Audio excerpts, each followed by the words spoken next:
Hi everyone, my name is Ben Piper and welcome to my course, Cisco Enterprise Networks, NAT and Security. I'm the author of the CCNP Enterprise Certification Study Guide.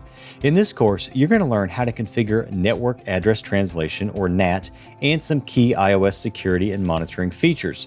Some of the major topics that we'll cover include iOS security features like access control lists, unicast reverse path forwarding, and router access control, logging and network monitoring tools including NetFlow and SNMP, and IPv4 Network Address Translation, or NAT.